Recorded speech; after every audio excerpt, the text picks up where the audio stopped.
Hello, everybody. Welcome to another episode of Main Character Syndrome, the #1 parasocial podcast on the internet.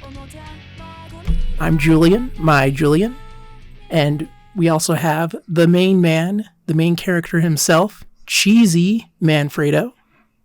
That's me. I am a cheesy, as they like to call me. This guy, he's so cheesy.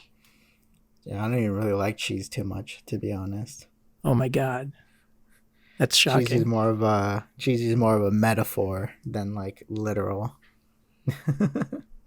And I would like to say thank you to our previous guests, Mimiori.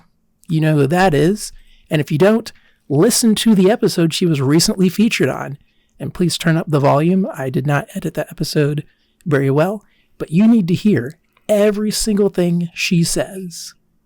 And our secondary guest, Mr. Duppio, who sadly we cannot share his episode with you. The audio didn't come out great. Please visit patreon.com /Duppio. That's DUPPIO.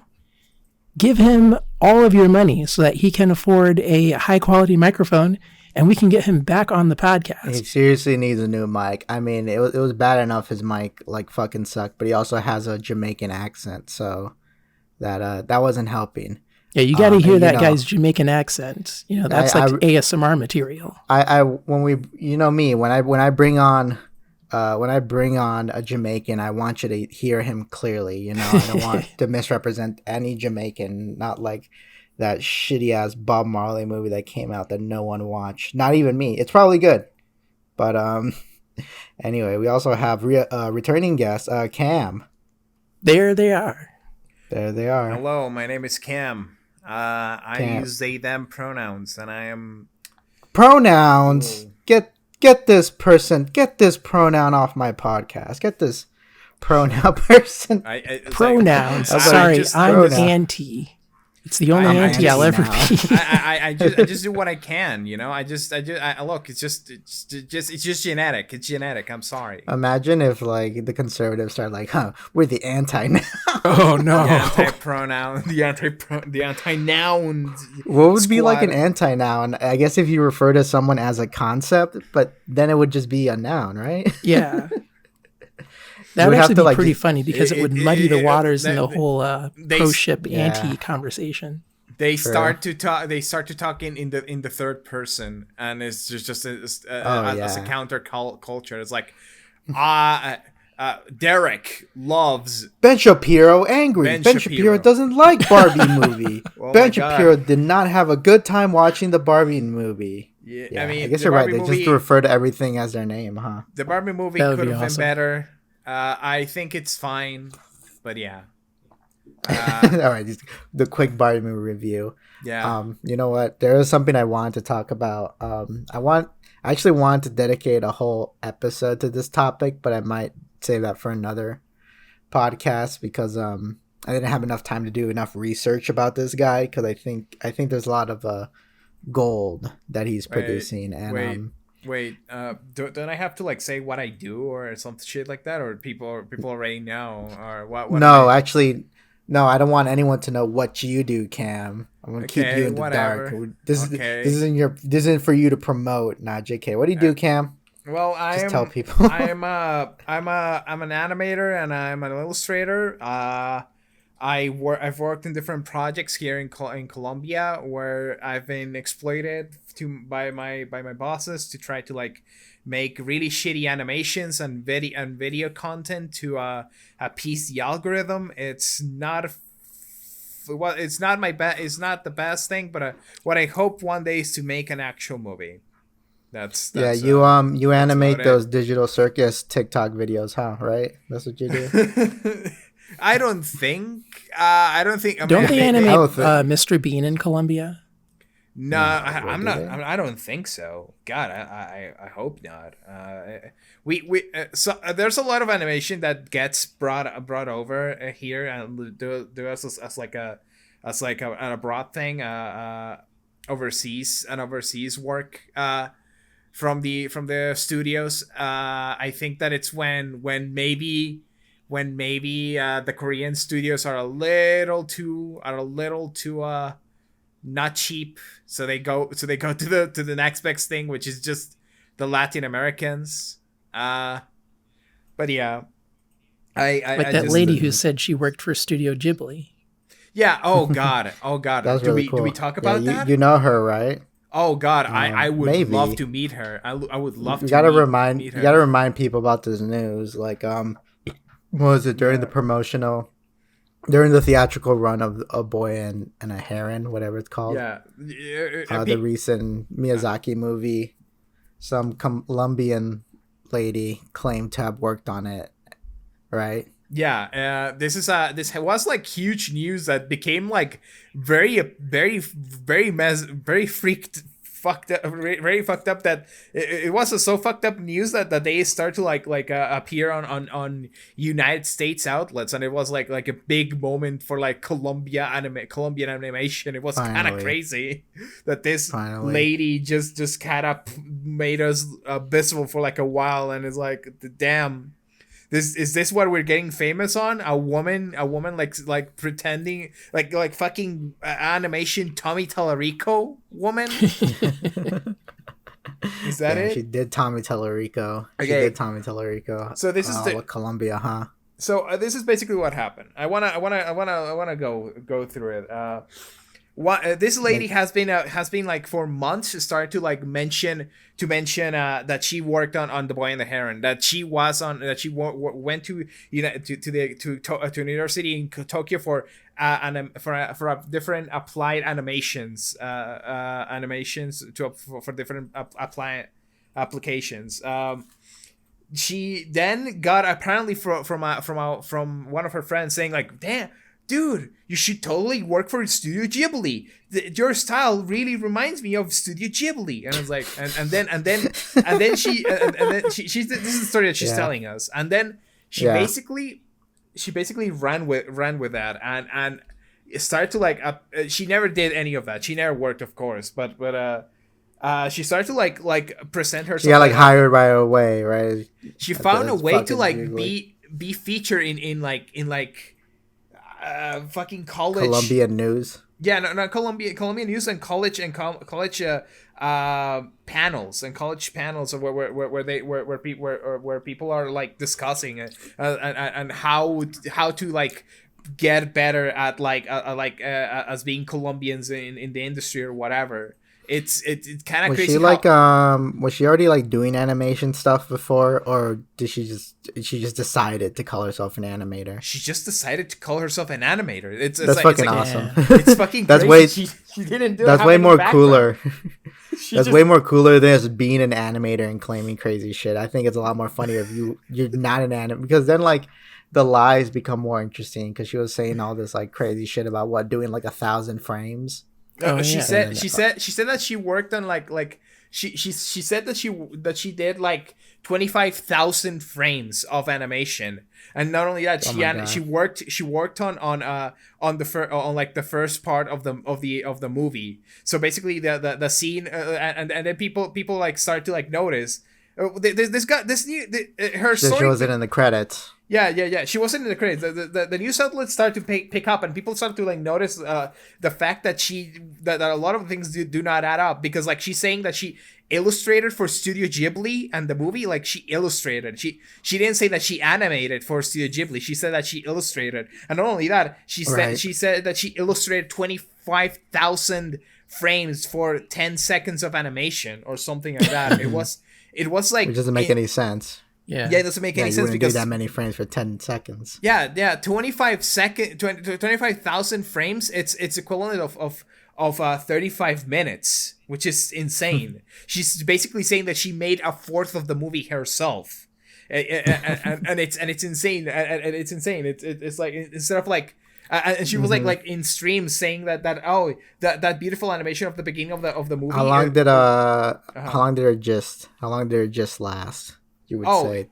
How long did she have people fool? Because it seemed like it was only like maybe a couple days. It was by the second days. before the news outlets pick her story up, she was fooling people for like 6 months. 6 months? Oh my god. Yeah, So she's just online. She was like fooling people. Not even online. Like in I told you in just like person. College, in Oh, person. so she was in her in college. In college. So she was in her workshops. college. So she was in her college.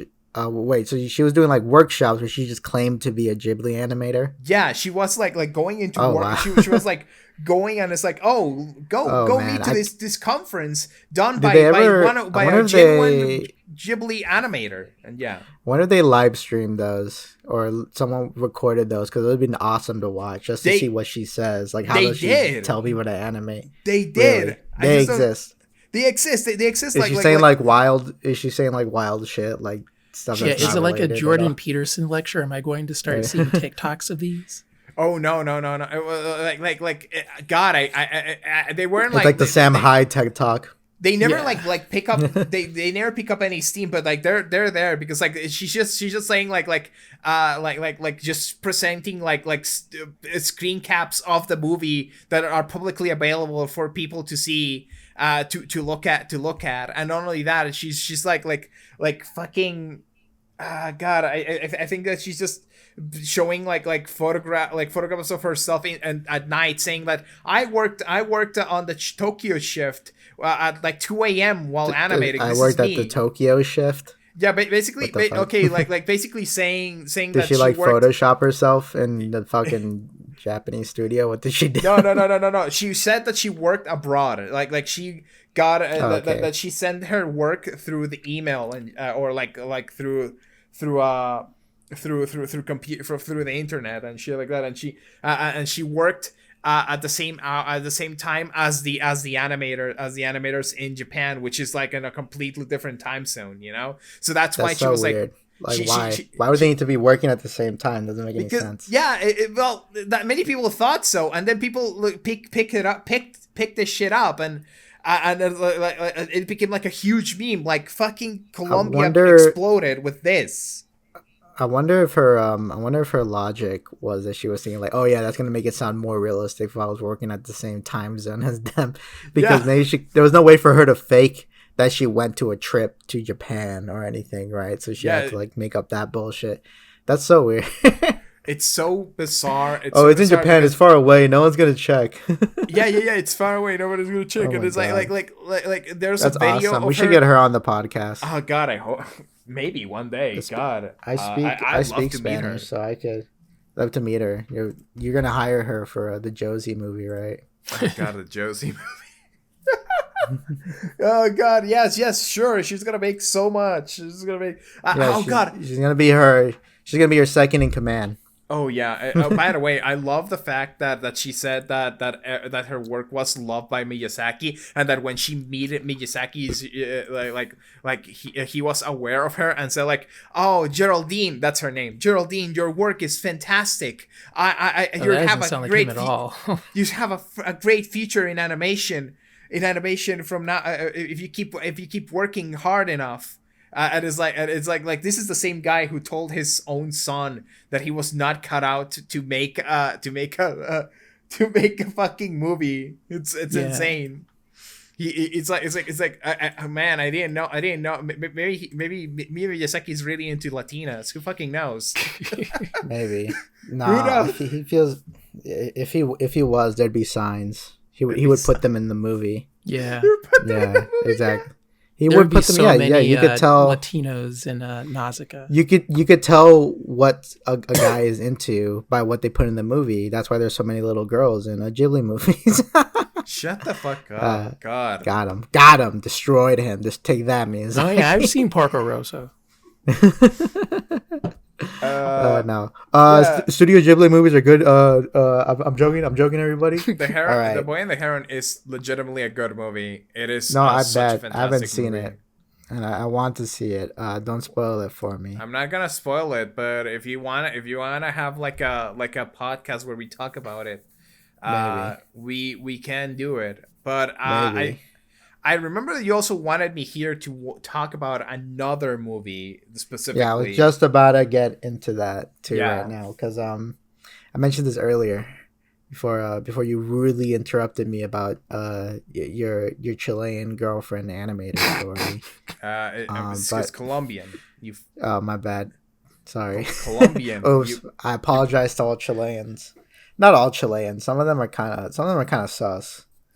Shut up. But not all of them. Anyway. God, my God. So I've been before this podcast, I was doing some. All right, so you guys might have heard about this. This might have been by the time we're recording this. This thing happened like maybe last week.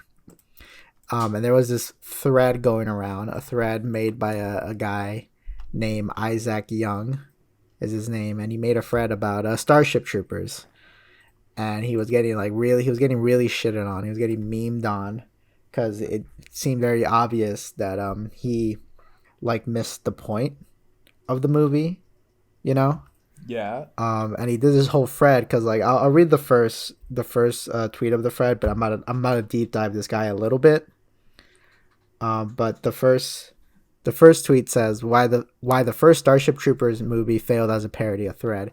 Watching the movie, it was clear the director was aiming for a campy, over-the-top depiction of the Terran Federation. Perhaps not an outright mockery, but certainly a drastic departure from the serious novel. Right. That's like the first tweet. So it's a very bold claim that it like failed as like a parody. I think what's crazier is that not even like a parody. It's like a satire. Right. Yeah. Mm-hmm. You know, and it's so funny. It's oh wait, let me check something real quick. He got over like 1.7k quote tweets on this. Like that's how hard his ratio was. You know? Oh God. Yeah, and I haven't seen Starship Troopers in a while, but this thread did make me go and rewatch it because I haven't seen it since I was a kid.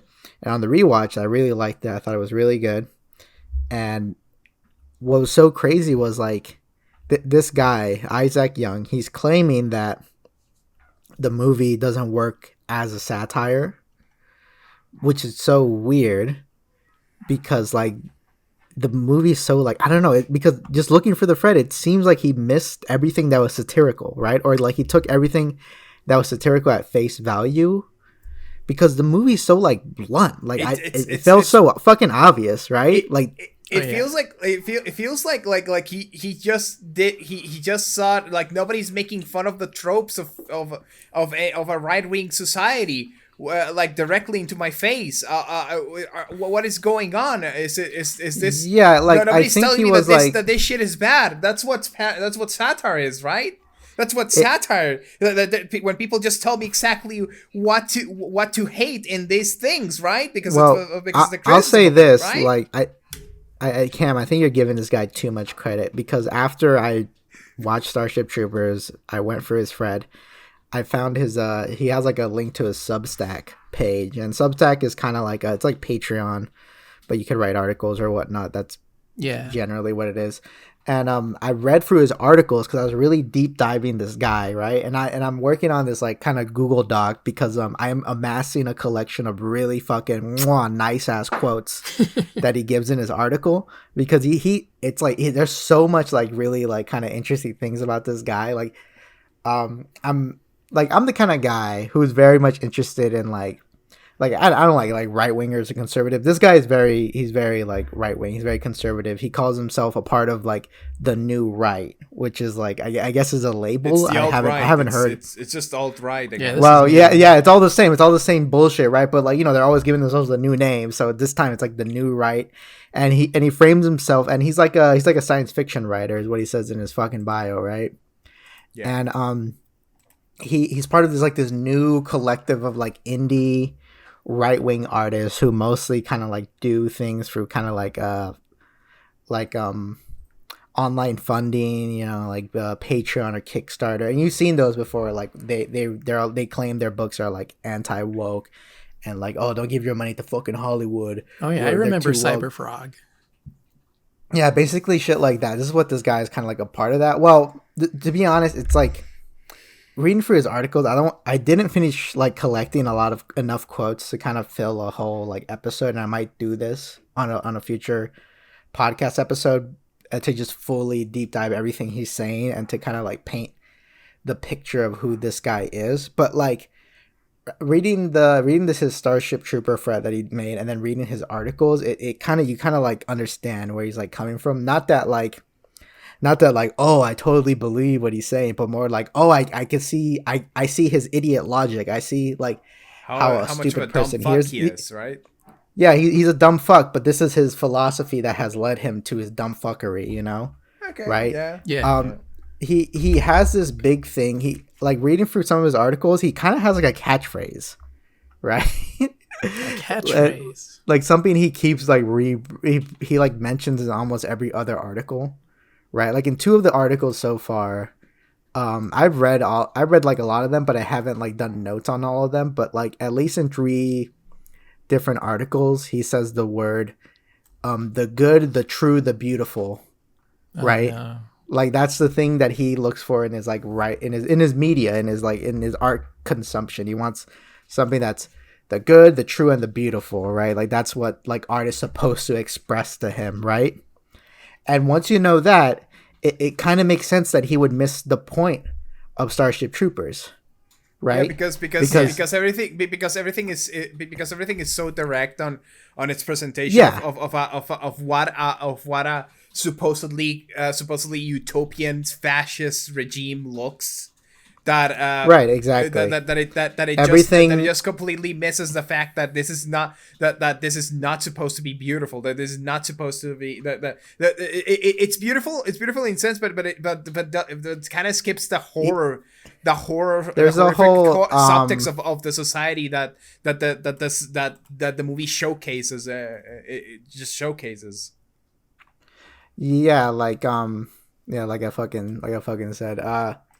Yeah, like I mean, you're right. He takes everything kind of at face value in Starship Troopers, and he really fucking like misses the point. You know, everything the movie portrays in society is like good and correct. It's like the movie isn't trying to like. It doesn't seem like at face value that it's trying to fucking trick you, and everyone in the movie is fucking beautiful and handsome. You know, it was beautiful and handsome, and it's like, and not only that, I think I saw this thread, and I think that he believed that the asteroid was actually thrown by the bugs. Oh, I'm gonna get to that. I'm gonna get to that. I'm gonna go through each like one of his posts and then like all of his kind of like things that he said around it, right? Because I have this whole like thought process behind what's going on. Because so in this first, this is kind of like the second tweet in his thread. He says, first, let's tackle a writing pitfall that irks leftists to this day. If you make your characters naturally handsome, fit, and well-groomed, then it becomes increasingly difficult to properly mock them. Beauty is self-evident. All the characters in Starship Troopers are good-looking. And it's like, do you not think they're trying to say something with that? You know? Because, like, because the main character in Starship Troopers is a guy called Johnny Rico, right? Yeah, which is he's Latino. Yeah, he is technically Latino. Yeah, he's from Buenos Aires. This is like the future where like there's no like brown people in Buenos Aires no more. Everyone's like white. Wow. And what's funny is that the actor who played Johnny Rico, his kind of like theory of why like everyone's white in Buenos Aires is because they're all direct descendants of like the Nazis that escaped, right, and went to South America, right, which make fucking sense. And so the thing is that like, so Johnny Rico in the movie is not portrayed as a smart person, right? No, he's a dumb fuck. He's like explicitly like dumb. Like the movie starts with him like being like an idiot and like and being kind of like selfish. He keeps like pushing like to him, he's like pushing this relationship with his girlfriend who seems very uninterested, and it seems like his girlfriend is trying to like use graduation as an excuse to like break apart, but he's like really like tied to it, you know, and he like follows her into the military, right? Because he doesn't really know what to do with his life, you know. And these guys do. And it's weird how like what is this like tweet saying? Is it saying that like because Johnny Rico is beautiful, that excuses him being a dumb fuck, right? That means that it's like he in his weird logic, it's like beautiful people just are exempt of anything bad that they do. It's kind of weird because they're perfect. They could, a face like that could never hurt anyone, or for the wrong reasons, of course, or anything like that. It's and then it's like he also like fails at love. He also fails at his family tells him to not go to. There's a lot of like things he could have done that someone a slightly smarter person would have done in his position, but he doesn't do it. Fuck, you made me forget a big point that I was gonna say about the character. But like, okay, so like the start of the movie is literally like a fucking little propaganda piece. And throughout the movie, there's like we get little commercial breaks going back to these like quick little like kind of like skits, right? And if you're like an idiot and you take everything at face value, you will like you would kind of like just look at the skits and be like, oh yeah, that's the thing that happens, yeah, right? And not realizing like the skits are very dry in their humor. The humor is so fucking dry in those skits, and that easily goes over like dumb fucks' head. You know, it slides off their smooth brains, right? And I think a big thing about like the whole movie is that the whole movie is actually a skit, because like when we get to the end of the movie, the big kind of punchline that I feel is like the punchline, the big kind of reveal is that the whole movie was just a skit, because it ends with like, you just saw these characters fighting this epic war, and now what position you will take? You know, will you be an infantry? Will you be a pilot, or will you be a psychic? Right? And it's like, oh yeah, everything we present to you was this indoctrination, right? The whole movie was indoctrination. It was a propaganda film for a fake fascist regime, world regime. Basically, this was an entire propaganda movie designed to like make people like enlist in the military for like some weird fucking bug conspiracy, forever war. Yeah, the forever war, basically. By the way, this movie came out in like I think 1999. It was a couple years before 9/11, right? Yeah. But it's so funny how like so he like sees that these people are like kind of beautiful, right? That these are like handsome. It came out in 1997. So he sees that all these characters are like beautiful and handsome, right? And then the movie ends with like, this was all like kind of like a big skit. Did he not like kind of interpret that like at that like, then maybe the choice of them being beautiful and handsome was a part of the tool of the convincing for the skit? Because like, how do you miss that? How do you miss all the little like commercials? Was it like, by the way, something very funny about looking through Isaac Young's like articles is that he's a self-identified Zoomer, right? Like he calls, like he says, I am a Zoomer, right? So this guy's like younger, right? So, you know, to be honest, I kind of like excuse a lot of this because, this is a younger guy, right? Who's writing this dumb fuck like Twitter thread, right? But he misses that like during all the little like kind of like propaganda commercials, was he on his fucking phone or something? Did he or does he think that those commercials are not part of the movie? Because everything in the movie is a part of the movie, you know, and putting that all together, you're saying something, right? So when we see all these like little propaganda pieces, and then it's revealed that this was all a propaganda piece. It just like those skits that we saw, those dry humor bits. That was the whole. The movie is like the longer version of that. That's what we've been kind of like, you know, like watching this whole time, and it's like. That's like pretty blunt, you know, like if he told me that, like, not only that, it also if he like told me that, it is also very cheeky with its reference, because it's a bizarre situation where it's like, it just makes no sense whatsoever. The fact that these bugs have the capability of being capable of like, of, you know, being a threat at all, really, because the movie literally the movie opens with a graphic where it's like, here's Earth, and it literally like on the other side of the fucking galaxy is the bug planet.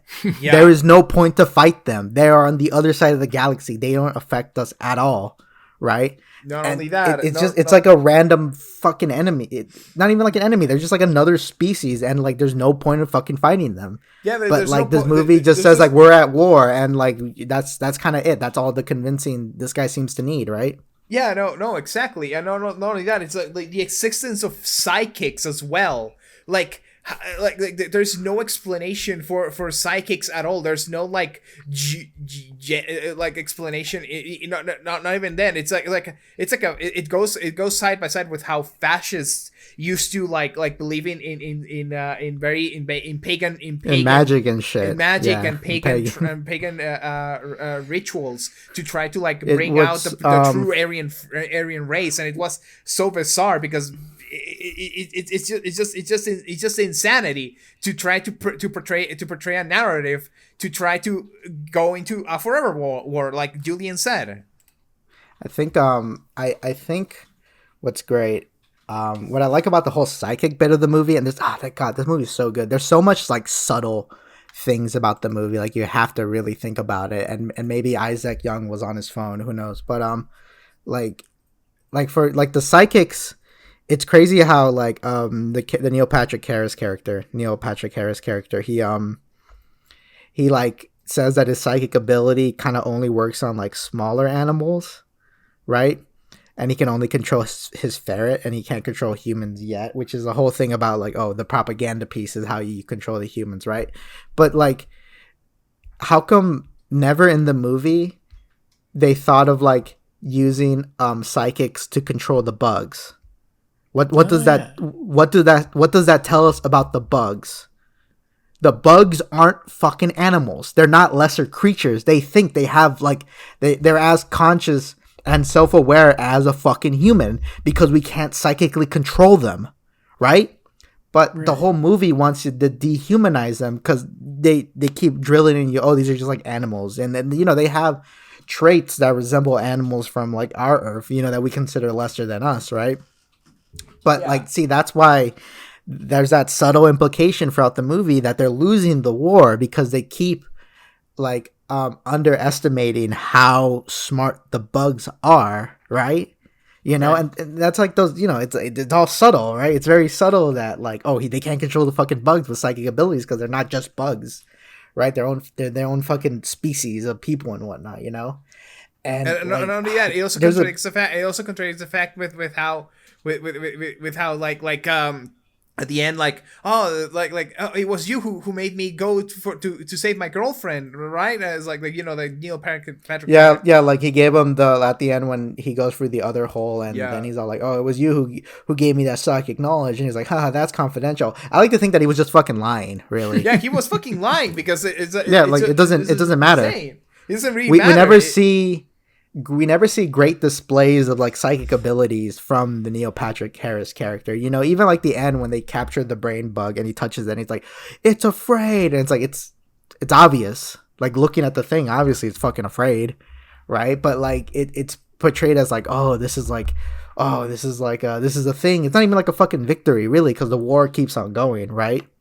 Yeah. It's kind of weird. It's like, I thought that it was when I was a kid. I remember like it felt a little bit jarring. I didn't get it. I was like a little kid. But as a kid you could like miss the satire, right? Yeah, but I remember being like feel jarring about the fact that wait a minute. I thought that they captured the big brain, the mother brain, the brain bug that would like stop stop the war because okay, you capture it, what else? But then it's like, oh no, it's not even then it's like it's just the next step. It's just next step to like get the upper hand on the bug race basically, and exactly.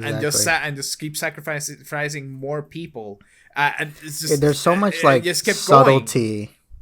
There's so much like subtlety. Like one type of like scene they keep showing over and over in the movie is that every time they show like the post battle, you see like one dead bug and there's like 15 dead humans around the bug, right? Yeah. To kind of like show you like, oh, how many like comparatively like one bug could kill 15 people, right? So we're already fucking like the capacity of like what these like creatures could do is well beyond like what a single person could do against them, right? You know, and Right. and it's like those subtle like hints that like, oh, these bugs are a bigger threat, but we keep calling them bugs over and over again because they're trying to drill that they're lesser, and when they're not really, you know, they're just as fucking smart as us. And not only that, And also going back to like the fucking meteorite that hit the Earth. That there's yeah, there's absolutely like there's absolutely like no evidence that the bug planet actually extend a fucking beam to destabilize that fucking asteroid. There's absolutely no thing about I'll it. tell you this though, they brought up that point to this guy, to Isaac Young. Like a lot of people brought up this point, and his excuse in the reason why, like, he believes the bugs did send the meteor, right? Like that's his belief, right? Yeah. And the reason why he believes like the bugs sent the meteor is because like there's already like a lot of ridiculous sci-fi stuff in the movie. Why not the bugs? Why wouldn't the bugs send the meteor if all this other unrealistic sci-fi stuff also happens in the movie? And there's like, well, there's no evidence that the bugs sent the meteor. Like none the fuck at all, right? But it's like, yeah, like it's just the movie. It's just like the propaganda piece telling you that's what it is. It's like the planets are so fucking distant. Happens, like it just happens because how could they do that? Because the movie said so. That's the point of the movie. The movie said so that it was that it was like some pulse that they did with their with it, but there's like really no ability to like discern from everything we've seen from the bugs that they actually like. It's so like he says that his problem is that like the spaceship they're using wouldn't realistically do the things the spaceship does. That's like his counter argument, which doesn't mean anything because we just see their spaceships work. That's it. That's what they fucking do, right? We don't see the bugs throw anything. We don't see that they can do that anyway.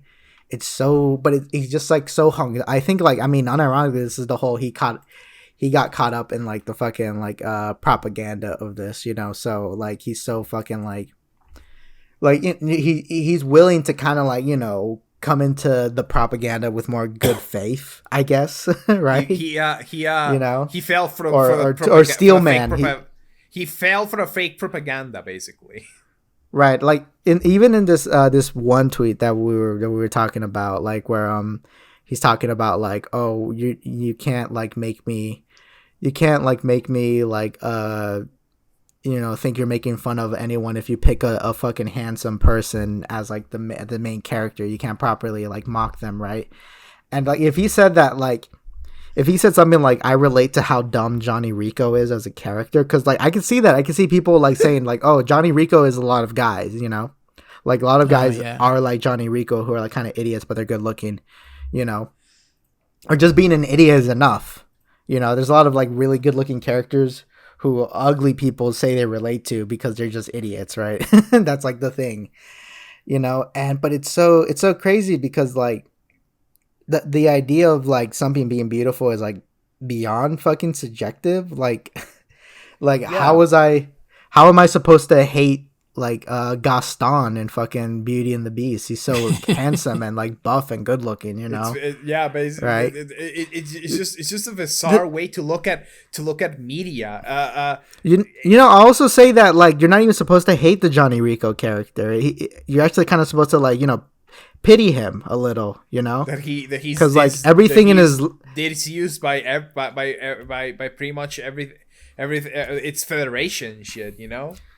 He's like the perfect blank slate that like the military wants, you know, because like it's fucking like, okay, so he joins the military because he's trying to get with like his girlfriend, but that doesn't work out, and then he like leaves, and then fucking Meteor 9/11 happens, right? And he's all like, oh, I gotta get back. He becomes kind of like, you know, he enters back, and that's when he like reunites with his whole fucking like old high school teacher. Something that the movie like really pushes that's very subtle. If you notice, all the characters who live in the movie, all the main people we're following who stay alive, all of them are seeking a career in the military. Yeah, right? and Like Johnny Rico, like every single character that criticizes the military in any way, you just kind of killed. Like, oh man, you kind of deserve this shit. Oh, the general that look at the general that looks at the horrors of the war and is like showing weakness. He's fucking terrified and he gets killed by a bug. The family gets killed by the meteor, and it's like oh man, this is what you get for not being a fucking fascist and just like wanting to kill bugs. What are you talking about? It's very kind of like the one really famous scene in the shower, the unisex shower scene. Yeah. I think like now that I think about it, I think that whole shower scene was supposed to kind of distract you about what they're actually talking about in that shower scene, because like all the characters in that scene who like say that they have like ulterior motives in joining the military, like one of them like wants to like they want to go to Harvard but don't have the money for it, so they join the military. Another one is going to join the military in order to get a political position in the future.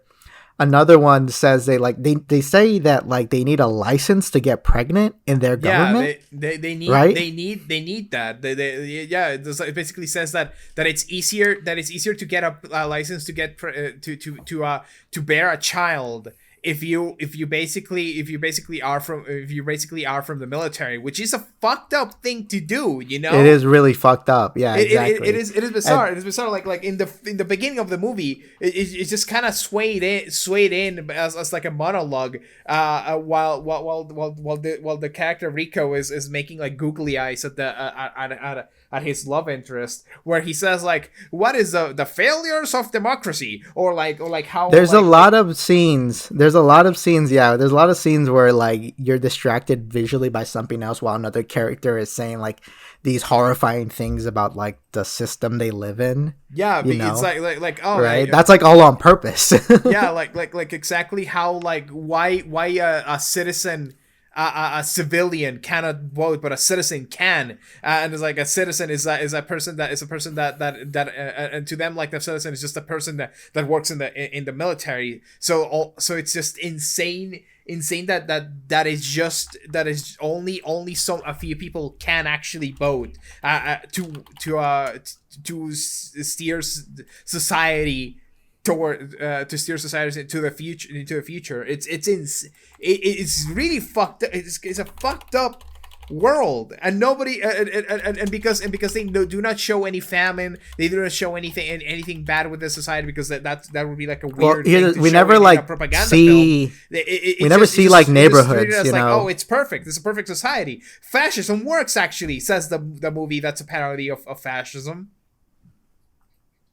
Yeah, the movie also we never see like streets or anything. We just kind of like see the outside of a building, the high school, his like the mansion he lives in. It's nothing like super kind of like fucking like casual, Yeah.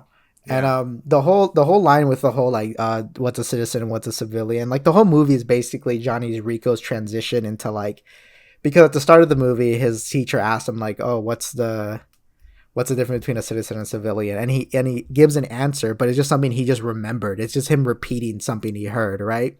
And then his teachers are like, but do you like really believe in that? And when he said that shit, it's like, oh, that's like the fascist thing, that's like they want you to like really internalize like a fucking like phrase, right? And at the end of the movie he becomes that. Oh, and another small detail about like every character that dies in the movie specifically wants you to be an infantry like soldier. But they don't want you to be like a person who wants to kill every bug, because like if you kill every bug, we're gonna run out of like things to fight in this war. Actually we don't want to run out of bugs. right? Like that's the main thing. This government doesn't want to run out of bugs, because there's one character who like just after he kills one of the bugs, he like keeps shooting at it, right? Like he's shooting at it over and over again because he's so upset. That character gets fucking killed too, right? Yeah. Every character that like is, and what I also noticed is that other characters who, there are characters who like who are in the military as like a career. Those characters don't get killed by bugs. They get killed by other infantrymen, right? Because Johnny Rico kills his like lieutenant, you know, and his lieutenant kills like another soldier before like a bug could kill him, right? For being like too weak, or like being a discernible obstacle for that one general that they found at the camp, who went like crazy from witnessing the horrors of war. He gets killed by a bug. Yeah, right. A bug that they shot down. Right. Like actually, that bug wasn't even really trying to kill him. They shot down that bug and it landed on him. Right. So it's almost like they're involuntarily killing him using the fucking bug. Right. And God, there's like a million like very like subtle things about that. Yeah, almost as if he deserves getting killed for like doubting the narrative of the eternal war that they are fighting. It's really interesting. It's a really interesting movie if you the more you keep thinking about it. Mm-hmm, right. Yeah. There's like a lot to like chew on that movie, and I can see why like someone like overlooks all those fucking details.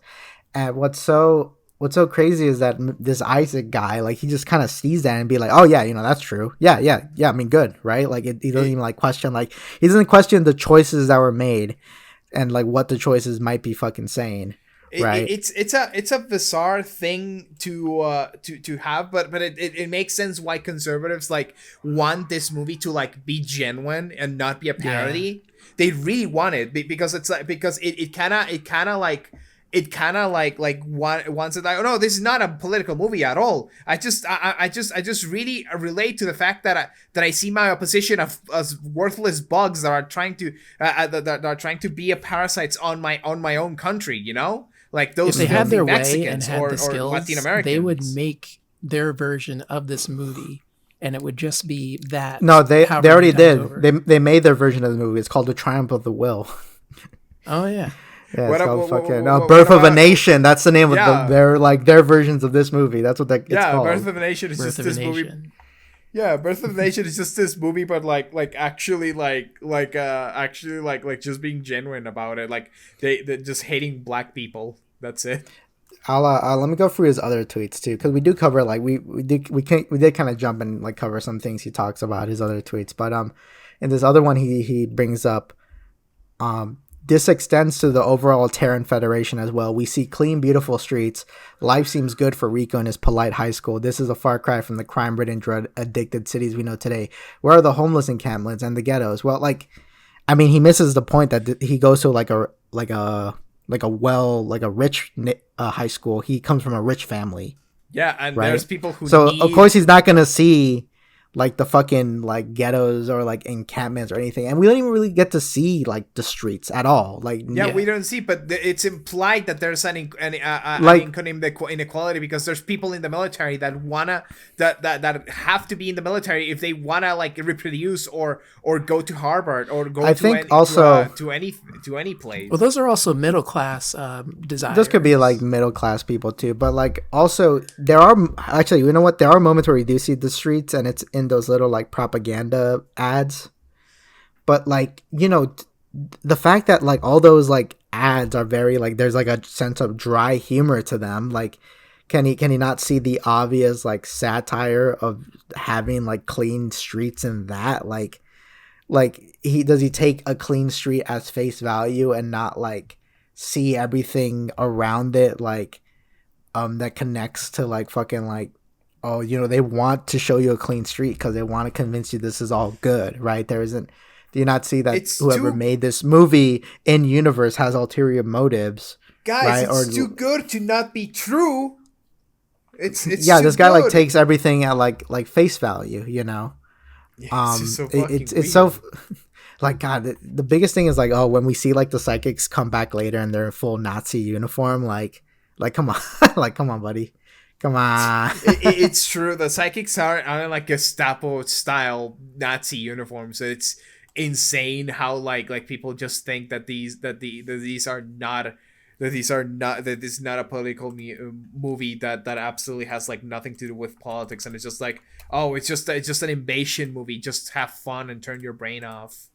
That's so it's not even like the best kind of invasion movie to like watch, you know, because I feel like I don't know, it feels like this might sound kind of like sucking my own dick a little bit, but I feel like this is like smarter than like something like Independence Day, you know? Oh yeah. Yeah, like that War of the Worlds movie, the Steven Spielberg one that came out like in the like late 2000s. That was way more like, that was like legitimately like propaganda, right? Like there's a whole fucking scene about his like kid like just wanting to go join the military in the middle of the fucking war. He's like, oh, we gotta hit them back, right? And it's fucking, oh my god, dude. Let me get on to the next. They got tattoos that say "death from above." Basically, like this is just an invasion. Like they just call this an invasion. It's funny because like it's funny that people actually get that tattoo too in real life. It's weird. Oh no. But I mean, it goes to show you fucking missed the whole fucking point of that. Let me get on to his next tweet over here. Can we nail the Terran Federation for being cruel? I guess, but when you play off cruelty as a joke, you're undermining your own message. This isn't a dialogue about the brutal conditions for training soldiers in a futuristic setting. This is a gag, and it's hilarious. I mean, like, a gag could be saying something, right? Like, just because this is also another mentality I see in other things where, like, if it makes you laugh, there's nothing you could take out of it, you know? Like it making you laugh is just the point. Looking deeper into it is like a fucking like, oh, if you missed the point. Like it and it's also another version of like him just taking everything at face value. Oh, the first thing I thought of when I saw the scene is making me laugh. I totally missed the part where like the character here on the right, he's played by fucking Mr. Krabs. How like the other like infantrymen asked like, what's the point of like knife throwing training, you know, if like we just press a button to drop a bomb? And then Mr. Krabs throws like a knife at his hand and it'd be like, your enemy can't press a button to drop a bomb if their hand is injured. And it's like, it's so weird because the bugs don't have hands, right? Yeah. Like there's no point to this. It's so weird. It's so bizarre because it's like a cool line. Yeah. Like it's like one of those lines where you're like, oh, that's badass when you hear it, but it's like it doesn't make sense in the context of fighting the bugs, right? It's bizarre as well because they're also training with like other like dummies, you know. They're not like a fake dummy bug a fake bug to like shoot at or anything like that. You know, it's like a real that's an interesting human. Point. Yeah, that's a very fucking interesting point because they're not really training to fight the bugs. They're like training to fight other humans. Because like, I mean, that could be saying that like, oh, the Terran Federation, the military has such a lack of imagination that the only way they could train people is to fight other humans, and that's why they're losing like the war, because they're like going in like thinking they're fighting other humans, but no, they're fighting these these bugs. They have their own way to think, their own way they attack. That's why like when they get dropped in, they get instantly fucking slaughtered, you know, right? Yeah, they get fucking like ripped apart and everything. It's like where is the training for like them to like do the whole like the Rico thing that he did where he like open a hole on like a fucking giant bug and put a grenade inside of it. Like where is exactly that training? I just right, exactly. It's almost portrayed as like he kind of instantly knew. I mean, he's like the hero of our story. I mean, the movie like you know, the movie gives him that moment because this is like the moment he is at the cusp of like becoming this like infantry like god, you know, like the hero of the military kind of thing. And an Ubermensch, as they say. Yeah, everything is going good for him, and because he thinks everything is going good for him, he indulges in the greatest sin of all, to have sex with a woman, right? When the military doesn't want you to have sex with the woman, they want you to be out there killing those bugs, right? Because that she gets fucking killed, right? As like fucking punishment for like being in the military for a man and not being in the military just because it's the military, you know? You know what I'm saying? You know what I'm saying? Yeah, I just instantly thought of Israel when you said that. Oh yeah, Yeah, no, definitely. this is a very it's so bizarre that we're seeing like this kind of like analysis from a person that's living one of the most fake wars ever seen in I mean, this in guy's the like world. this guy's like a zoomer. So Yeah, no, but like we're seeing precisely that right now that Israel is destroying is fucking bombing the fuck out of all of Gaza, and it's horrifying. It's actually horrifying, and it's all because it's all promoting a fake war that is really not. That it's really that it's really one-sided. It's an entire genocide towards people just to like what, get more oil, more rights It's, of oil. that's what kind of like, you know, it's funny because this movie didn't do that well in theaters, and its resurgence happened post 9/11 because people were really comparing the movie to what, you know, the U.S. government was doing in Iraq, you know. Yeah. Right. Like everything kind of seemed to align, you know. And I'm not saying the movie predicted this. I think the stupidest thing to ever fucking say is like, oh, the movie predicted this. No, this movie was just talking about things that were currently going on, right? Like, because before this movie came out, we were in the fucking Gulf War in the early 90s, and that's what this fucking movie is like talking about. It's he's using like tactics that he saw, like fucking the director, was it Paul Verhoeven? He fucking, like, you know, he grew up in like Nazi occupied, I think it's like he was from Denmark, I think, right? So you know, the Nazis would make him fucking watch like their propaganda, and that's what he was fucking pulling from, you know. And he's like, you know, he's like applying that and like, you know, kind of making it more fucking modern, you know. He like read the original book. The original book is not like satire. It's like legit. Like, it'd be so cool if like to vote you have to join the military. Like, that's something that the author of the original book unironically believed in. And it's funny how like that original book, Starship Troopers, was very inspirational, and like every piece of like media that pulls something from Starship Troopers is like a satire to an extent, you know. Right? Like, oh, we pulled like the cool things from Starship Troopers, but we're also trying to say something bigger. We're not trying to be like, oh, but war is cool. You know why the original author of Starship Troopers like wrote the book? Do you know what was the event that like sparked him to write the book? It was when the U.S. military stopped like nuclear testing. Like, once we stopped like testing out nukes, like fucking nuclear bombs, he got so mad about that he wrote Starship Troopers. That's crazy. Right? Yeah, that's fucking insane, right? What? Oh my god! No, not the nukes. We have to protect the nukes. We gotta keep nuking. Jesus fucking Christ, right? Why would that make him write this book? Wait, because he was a fucking conservative.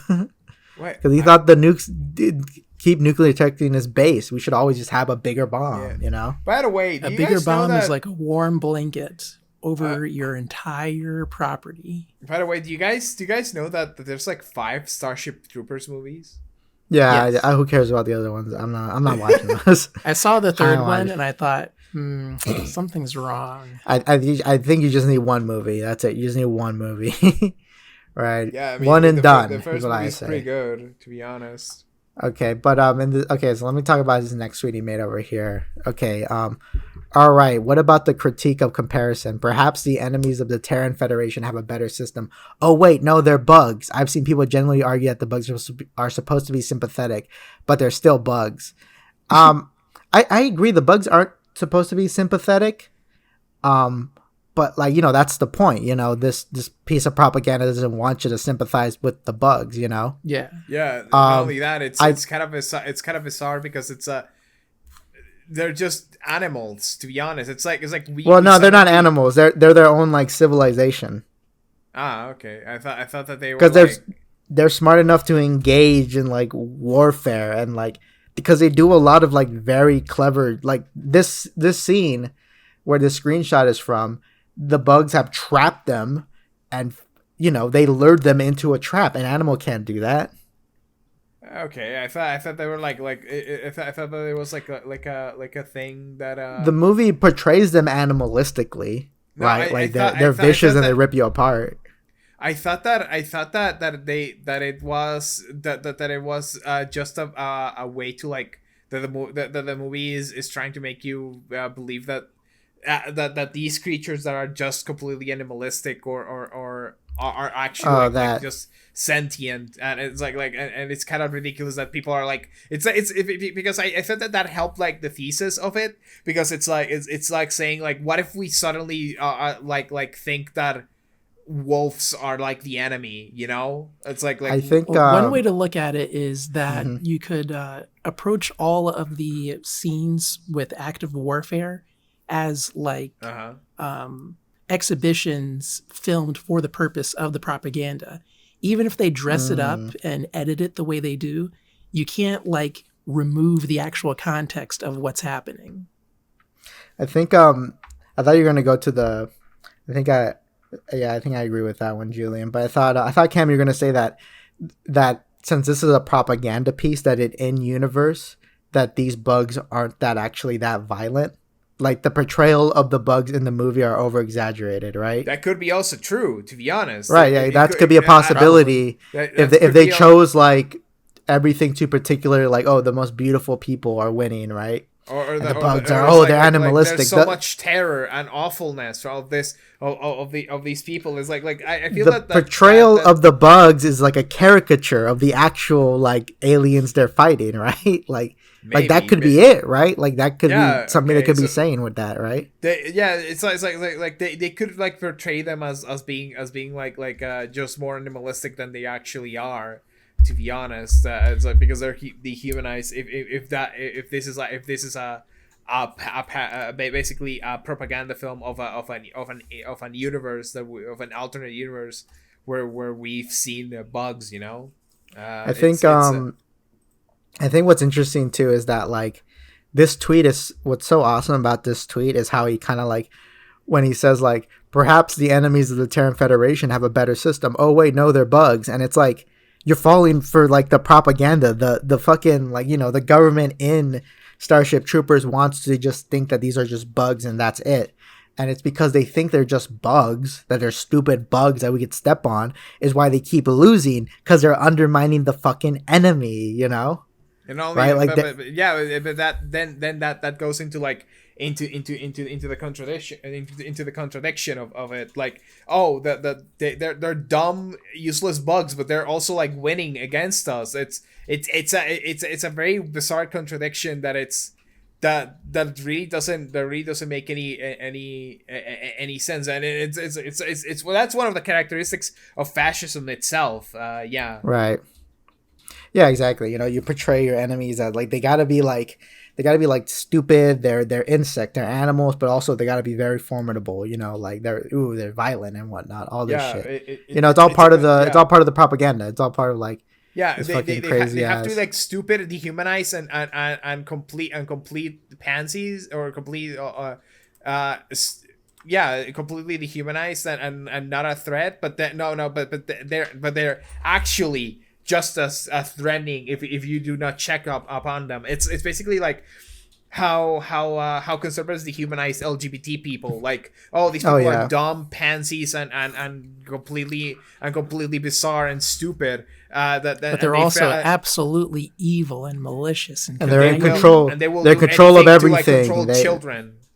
Not just control children, they are already controlling everything, and they're like changing things, behind the fucking scenes, like the most powerful force, but also the most actually they're not actually they're a bunch of little pussies and it's insane. There's an actual fags, word right? for that for this phenomenon. I was like I think it's in the 14 rule in the 14 or fascism. Or fascism fucking essay like from the signifiers of like fascism. Yeah. All right, let me jump up to his next tweet over here. So In this next tweet, he says, "This is not a face I can relate to, sympathize for, or even have a dialogue with. This screams at me to kill it with fire. Even if I didn't want to kill this thing, I want it to be in orbit, far away from this creature. It's horrific. Only a contrarian can argue against that. Here's the thing. They already do live far away from us. Like, they're not on Earth. These bugs aren't on fucking Earth. We're the ones overstepping on where they fucking live. So it's like, okay, you could think this is the most disgusting. Okay, you could think this insect is the most disgusting thing ever. That's fine, because that insect does not affect your life. It is on the other side of the fucking galaxy, right? So there's what is being upset about? What's the point of being upset about this? This is a thing on the other side of the fucking galaxy. Yeah. Holy fucking shit. And also it's crazy that he says like, oh, you can't like communicate with this thing, right? You can't, because they do in the movie. Like he says something to this brain bug before it like eats him, right? That's like what kind of pisses it off, to like make him eat like this guy's fucking brains, you know. And if we're also like, okay, I'm reading I'm reading the fucking Your Fascism, like 14 facets of fascism, and it's like, oh my god, this is just describing the fucking movie. Oh my god. Yeah. You finished there, and I want to go into this. All right, yeah. Well, and you know, okay, if you also keep in mind that like the movie is supposed to be portraying the bugs as worse than they actually are, because that all works for the propaganda, then like the brain bug isn't as bad as it is in real life, actually. Like maybe they actually can communicate it really well. They're just not interested in doing that because they're incentivized and very dehumanizing, like all these insects they're in an endless war with, you know. All right, you can read the fucking herb fascism again. Okay. I'm gonna read you the 14 facets of fascism written by Umberto Eco, Your Fascism essay. This is like the easiest way to understand fascism. To understand fascism, if somebody says that they do not understand fascism, they're just simply haven't read an essay, and that's it basically, because this like summarizes pretty well. Point 1: the cult of tradition, characterized by a cultural syncretism, even at risk of internal contradiction.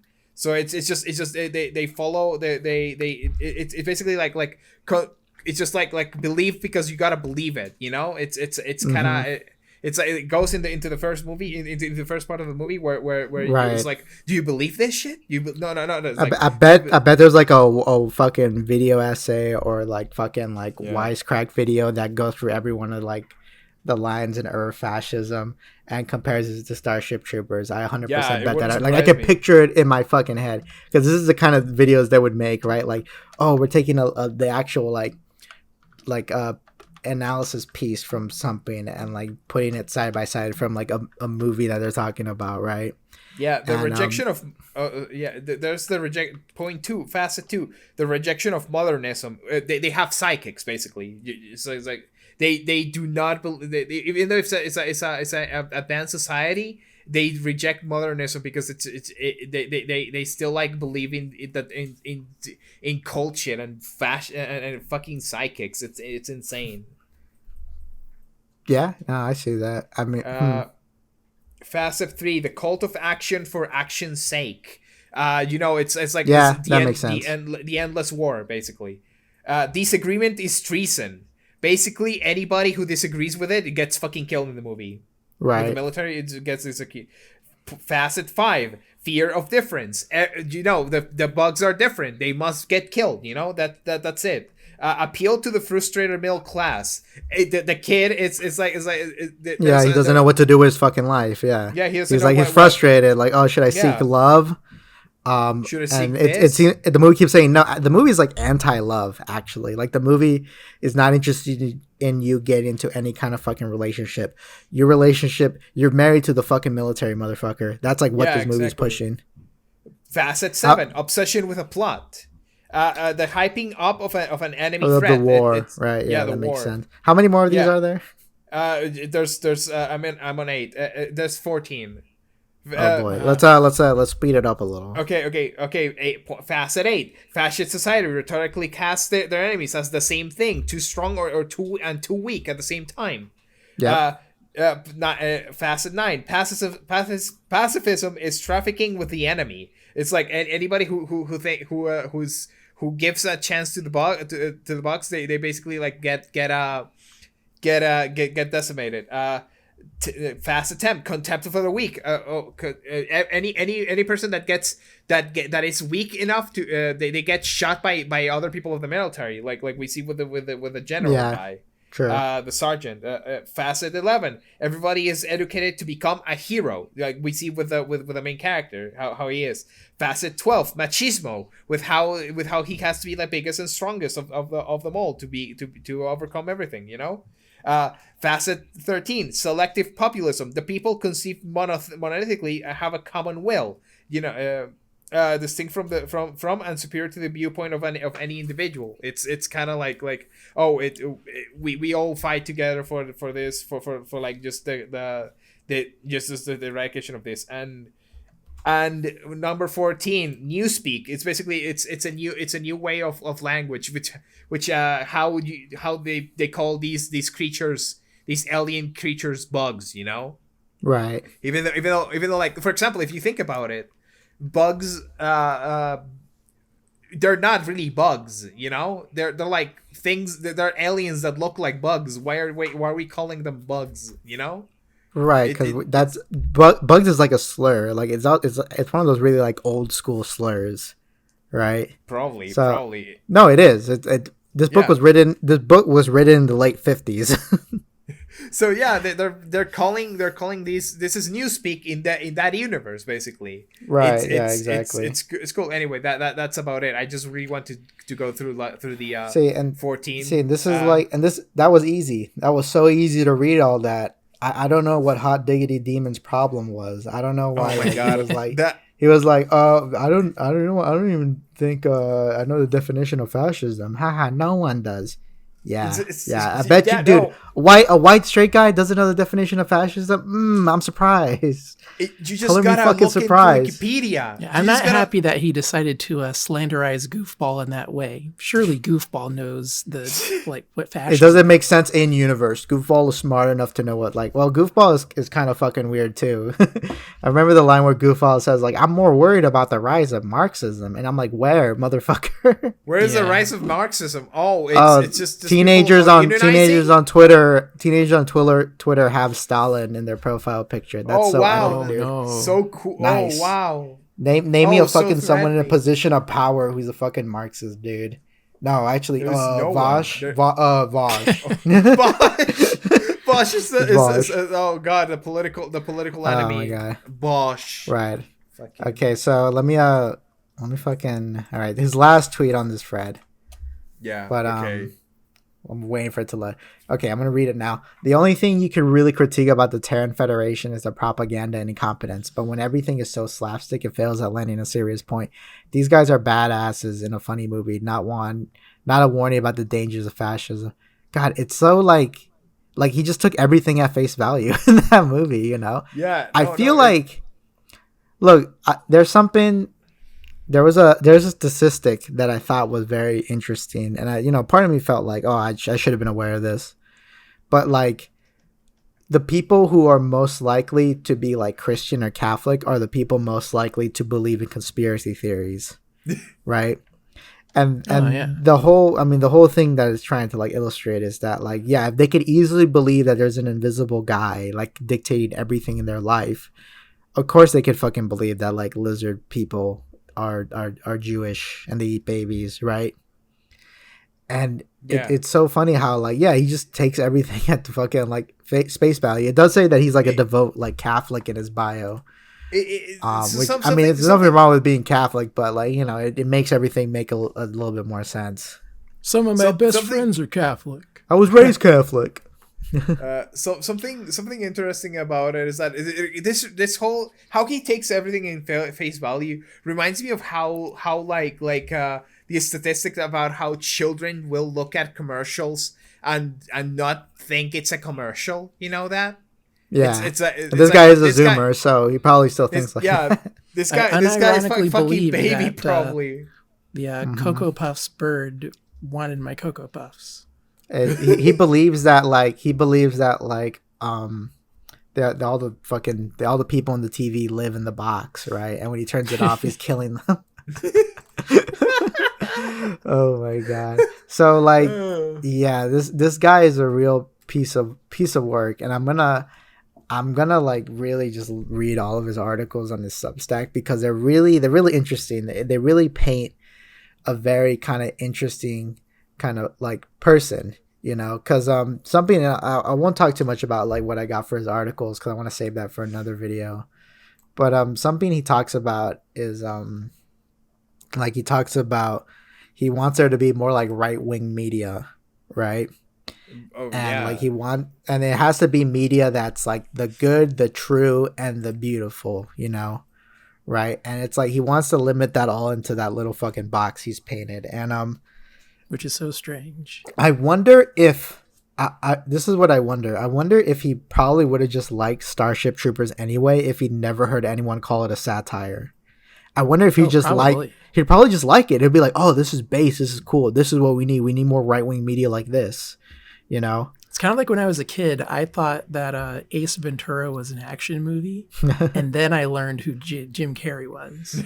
I think, like, it's a comedy. I think what's interesting is that nothing, you know what? I'll say this. Nothing about the Fred says that he dislikes Starship Troopers, right? Right. He's more complaining about the people who say it's a satire. Yeah. Right, you know, and it's so like dude, I don't know I don't know what the fuck. Well, I got a general idea what his fucking deal is, you know, and like where he's like fucking coming from. It's funny that like, how to say this? Oh fuck, I had a point I was going in all this, but it's funny that like he fuck, I forgot, just lost my train of thought. But anyway, this Isaac Young guy, he's pretty hilarious. I am doing a deeper dive on all this shit. So I can just, you know, just fully kind of get to you what's going on with everything and the shit that he like fucking is up to. He's a sci-fi writer. I'm not planning to read none of his fucking stories. So they sound very fucking uninteresting to me. But yeah, this is basically our fucking little fucking Starship Trooper segment of the podcast. We're big. And that Isaac. Brings us to this episode's sponsor, Helldivers 2. Team up with your friends and blast enemies for the sake of Super Earth's democracy. I've been hearing a lot of things about Helldiver, but that would be funny. That would be cool. I wish we were sponsored. Probably get some fucking money coming that way.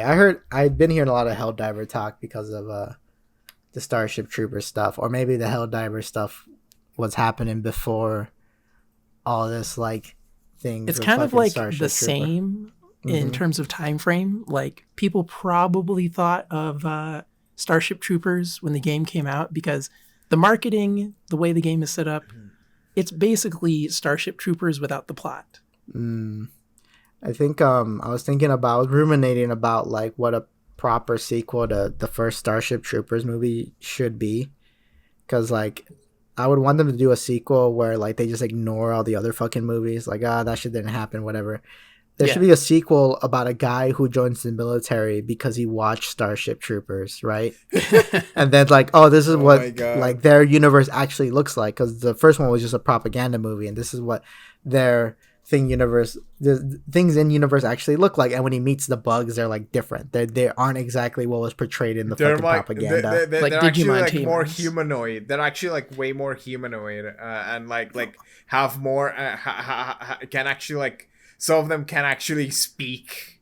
I think what would be cool is that like I actually would want the bugs to be very similar. Like I wouldn't even want them to be humanoid, but I would want them to be that they're signs of culture, that they're signs of civilization and religion and belief, right? that these bugs have that on their planet. I actually it'd be really fucking crazy if they have agriculture too, right? Because then those are like the signifiers of like, oh, this is like a higher thinking species than like what the propaganda movie they have crops was like telling me. Crops. And they have crops, and we see like a lot of the bombing is in those crops, and just basically starving them out or something like that. Right, or like maybe he becomes like he's a guy who does the drone strikes on the fucking alien planet, or maybe like the Earth is completely destroyed and they're kind of like on a fucking like arc, but they're still at war with like the bugs, because that's the whole thing. It's about always being in a forever war. It's like the world's about to like go and in the brink of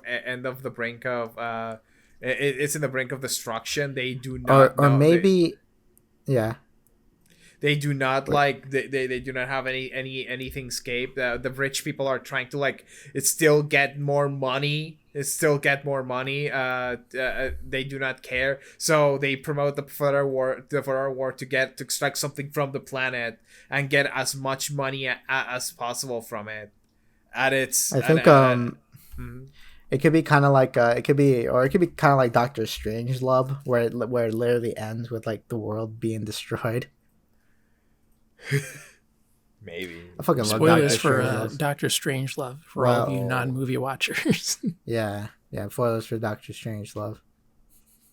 It's a good ass movie. It's one of my favorite. It is my favorite like Kubrick movies. Oh fuck, that reminds me. Something I was gonna bring up about this Isaac Young's like last tweet about Starship Troopers is that like, and this is something I noticed not just with like fascists. I think a bunch of other like people just casually do this. Is like if something is funny, that means they don't have to think about it, right? Yeah, like that being funny, and I've said this earlier, like being funny is the only point, and the other point is wrong, right? Like if you like, you know, and it goes back to like people be like, oh, don't think too hard about the joke, and I was like, that's like, I get that if someone's being annoying about it, right? But like if a joke is in a story, they're trying to fucking say something. I think this is also mostly a problem with like Western audiences, because like movies from other countries, like they don't like stick to like one like kind of genre. Like in America, because of like our capitalistic society, everything has to be stuck in their own little genre, their little like marketing demographic of genre, right? Yeah, and that kind of like makes a movie kind of like stuck somewhere. So like an action movie can never have a funny scene, right? Or can never do something too silly. While like in other countries, like they'll throw a very silly scene, super serious, and like they can fucking make it work, you know, right? Because they're used to stories being, they're used to like stories doing all that, right? You know, it's just kind of like how like movie culture just shoots itself in the foot with the fact that with the existence of genres themselves, it's really not really not healthy for like that much of a for like media analysis, because if you're constantly putting things on boxes and things cannot be like different things at the same time, it's kind of a bizarre. It's kind of like very restrictive in how you look at films in a way. Like, oh, you cannot have like a funny joke in a horror movie. It's like that doesn't like serve to any purpose to the movie, because it's not scary. It's not trying to make it to scare me. Why are you trying to make me laugh? It's a weird way to look at movies as a whole, because it's just like movies have like checklists exactly on what they have to do, to be good, and I don't like that. I personally do not think my checklist is my checklist is that a movie needs to be the good, the true, and the beautiful. That's my checklist. Right? If a movie isn't all these three things, it isn't a real movie to me. It might as well be a little fucking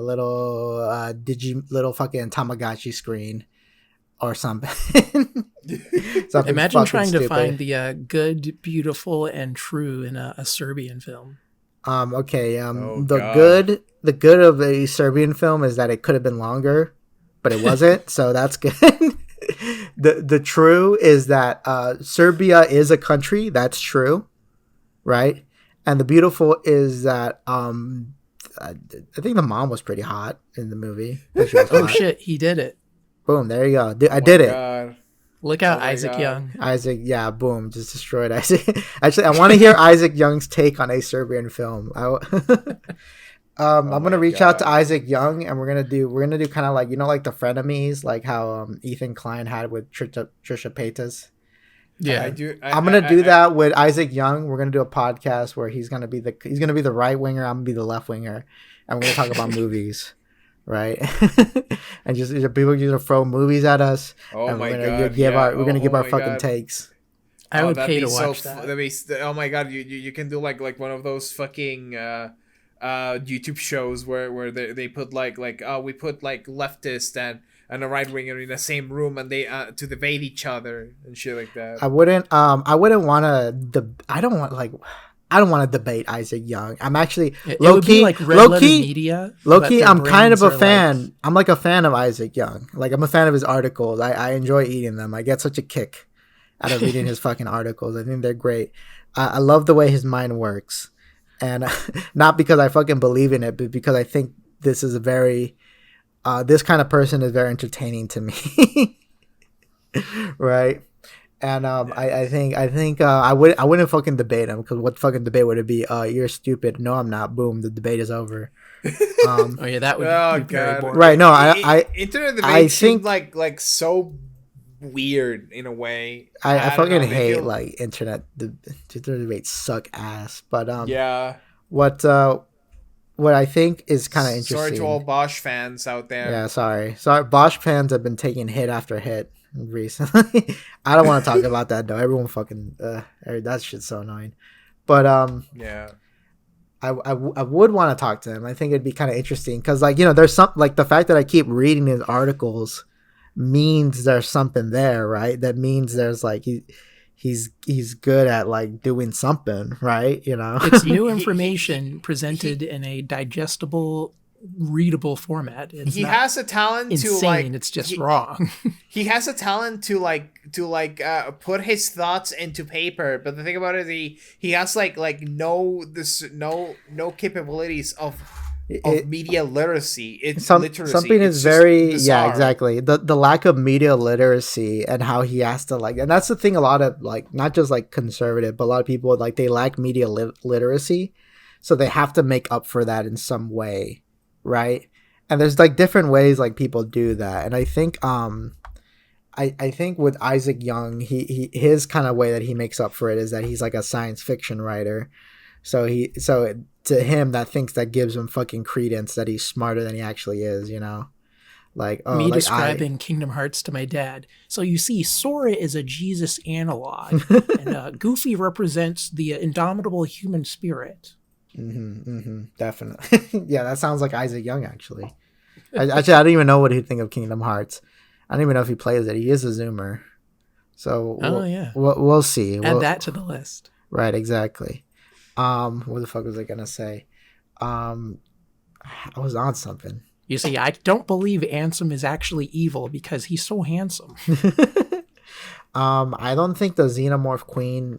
They really want us to believe the Xenomorph Queen is evil when they make her look like that. She looks too fucking good looking. What the fuck? No, that's true though. Why The is she Xenomorph. The why is she Xenomorph so Queen, hot? yeah. Why did they make her so hot? Why is she I so don't hot? I don't I'm get it. I supposed- wanna. What were they thinking? I should be able to What were fuck they this queen. thinking? They I should have have- put that trash bag prototype in the film, not the final result. Right, exactly.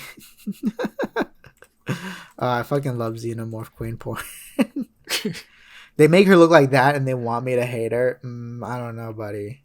I don't know. Maybe better luck next time. Maybe actually, She's so think beautiful. about your How movie. could she do anything wrong? Right, exactly. You're telling me she wants to fill me with eggs? Yes, please. Yeah, good. That sounds kind of hot, actually. I think I'd be down. Oh my fucking god! All right, I was gonna say something, but I got distracted by someone bringing up fucking Vosh or Sorry. oh my god. Speaking about internet debates, Yeah.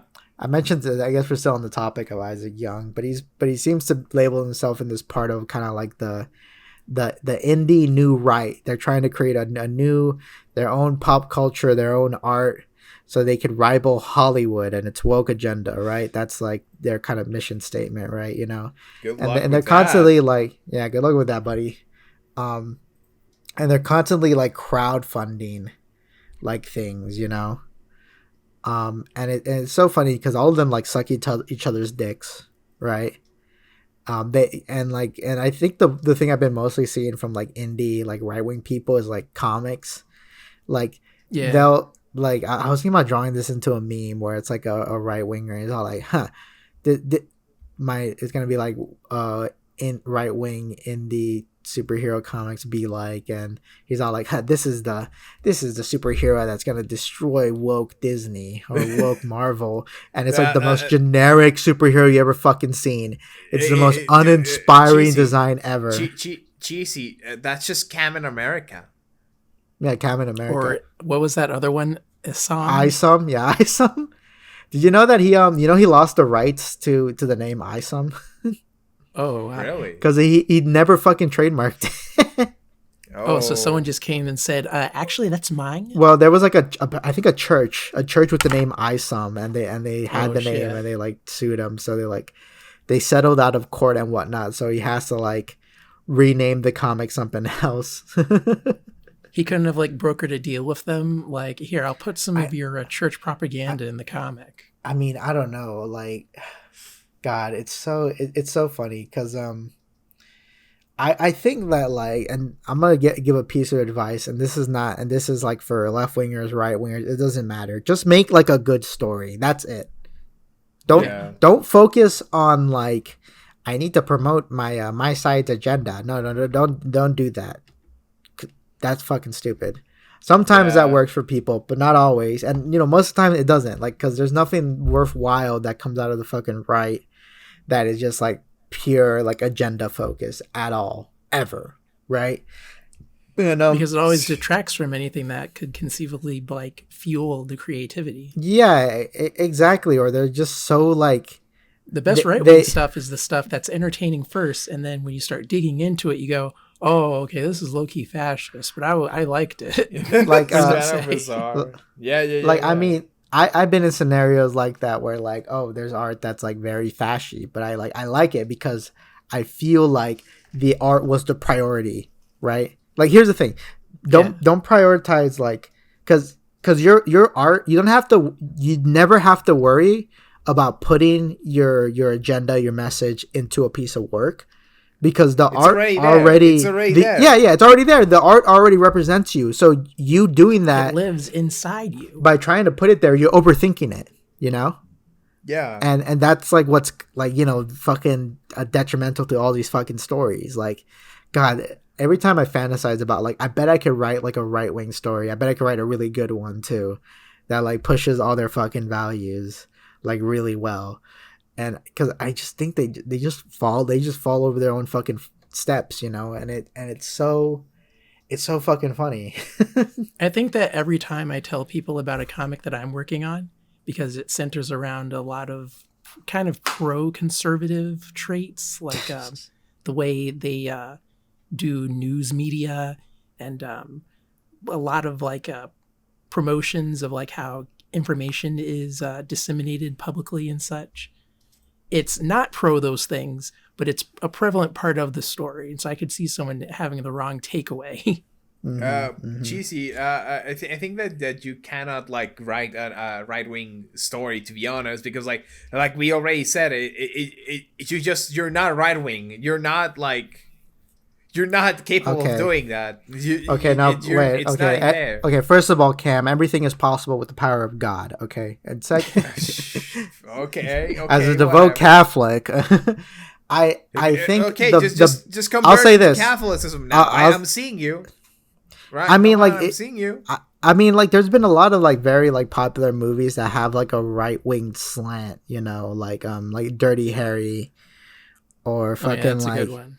Even like fucking Ghostbusters, actually, or something like cop stories, Jackie Chan cop stories, right? That's the type of propaganda I like, is like when it's over the top kung fu shit, right?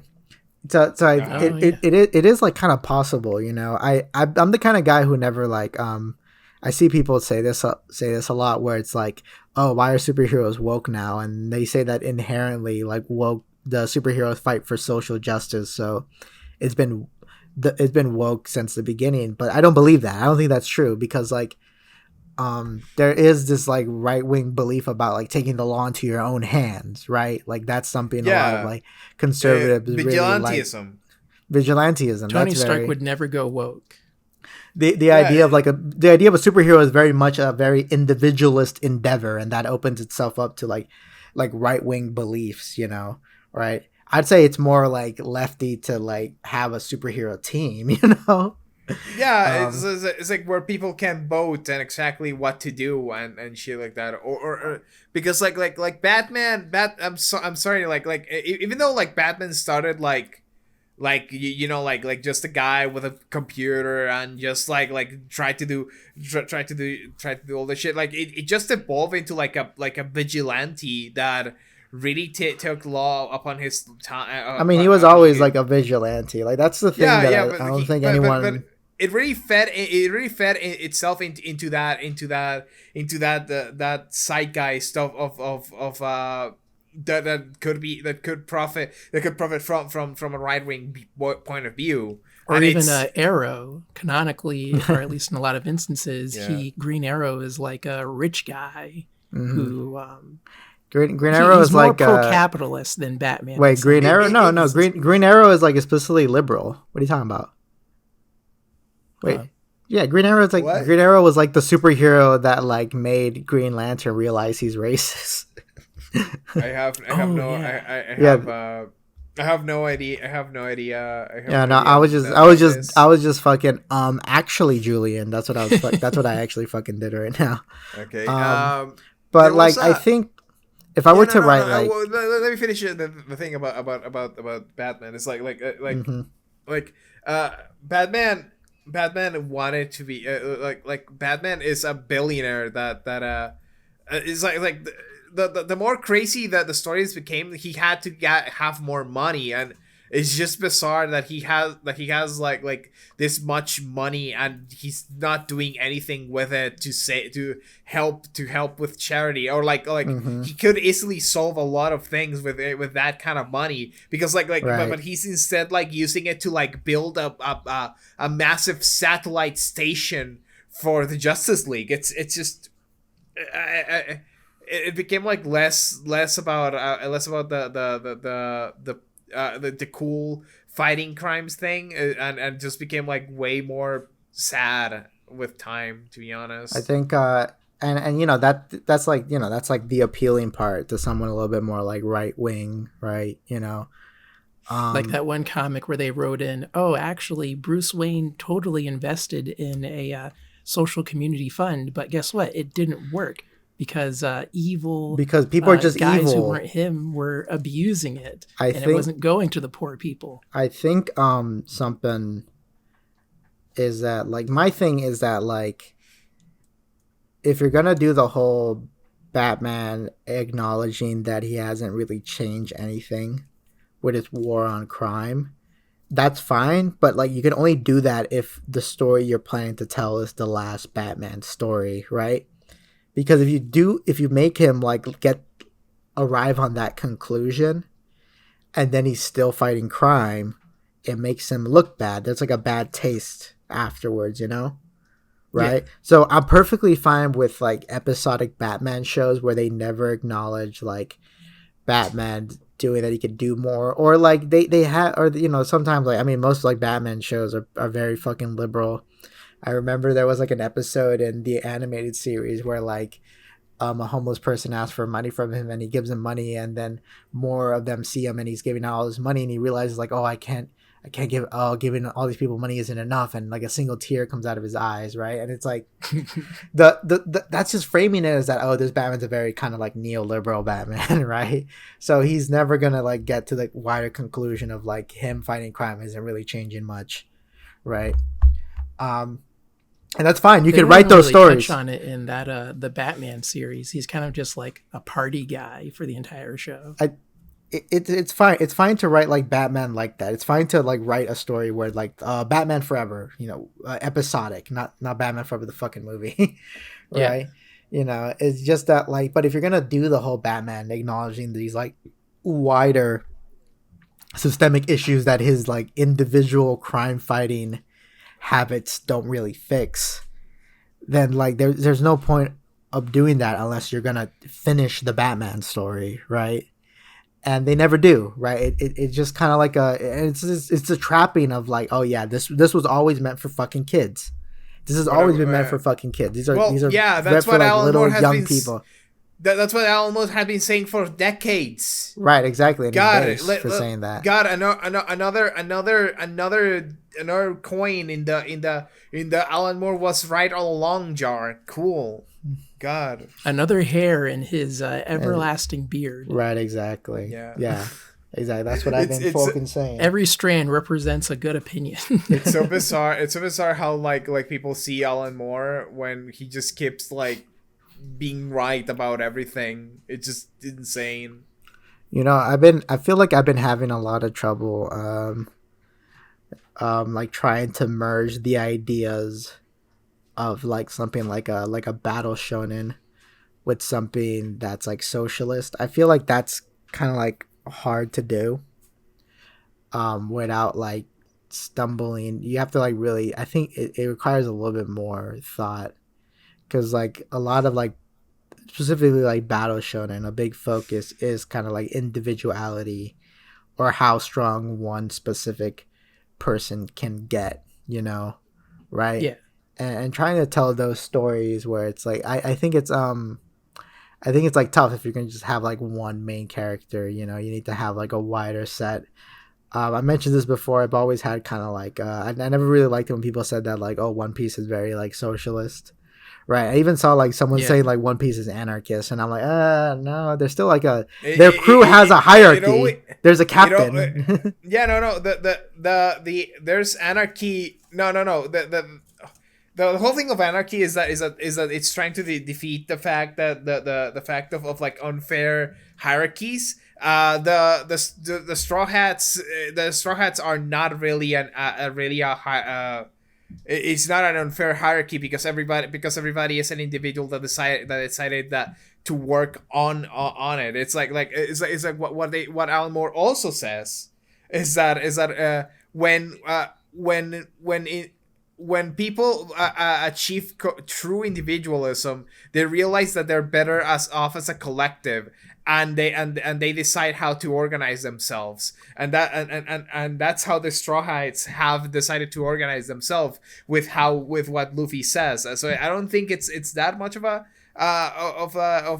offbeat of that weird to say that the Straw Hats are anarchists. I will say that One Piece is not really anarchist because it just has like too much of the whole good king thing, like a good monarchy thing. Yeah, I think a big thing is that like there's a lot of moments where like Luffy's like orders override anything else the crew members are saying.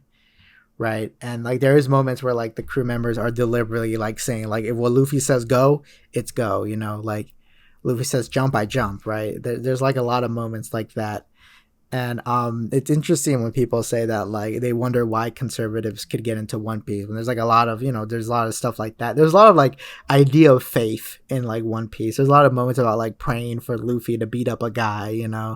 There's a lot of like, oh, not all cops moments in like One Piece. It's not as like lefty Island. There's a Fishman Island where God, I remember like back in the day. You don't gotta talk about Fishman Island because I did a whole podcast where I complained about Fishman Island. Yeah, this guy is the Fishman Island scholar on the Raven episode, which was a really popular episode, by the way. I remember. Yeah, no, but I remember like a friend got back in like 2016, I think, where he said that where he compared hero, the queen, and as like Martin Luther King, and Hodie as like Malcolm X, and I want That's awful. and I I keep hate that. and I keep wanna, thinking I about want to that, and shoot it's like myself. it's really bad comparison, to be honest. Yeah, the It's queen is more like bad. Hillary. The queen is more like Hillary Clinton. Okay, And okay. fucking and Fisher Tiger is Harriet Tubman. Harriet Oh my Tubman. god. There's a lot of like Oh there's a god. lot of fucking like I don't want to go over this. I already fucking complained about that arc. Well, Um I like One Piece, but I got a lot of issues with it. Like there's anything like also anything you love, there's you should also be able to criticize it. no, no, but there's also like the whole bad whole the savage angle for Skypiea. Skypiea. Oh yeah, that It's Skypiea is really another not. thing I had a big problem with. I fucking hate the character of Nolan. I do not like that character. I think it's Nolan the liar, or Nolan the brave, Yeah, or what? Nolan the No, liar. Yeah. Nolan the liar is just that character is like fucking this. It's like no, it's like it's framed for him to be right about everything. The story Yeah, is that's what I framed really for hate. Yeah. it's the story is framed for like him to be like right about how like these people have been kind of killing themselves because of a dumb tradition that they've had, when it's like I'm sorry, but like that's not equivalent to what actually happened It's in America and the indigenous people, because it says this something. is a It says parallel something to that. about. It says something about Nolan that he didn't respect the indigenous people enough to like confront them about like what about like the trees, right? Like it says that he No, doesn't respect them enough to like say like, hey, these ancestral trees are what's killing you guys, right? And ultimately like who are them to decide like that they but should remove these, you know?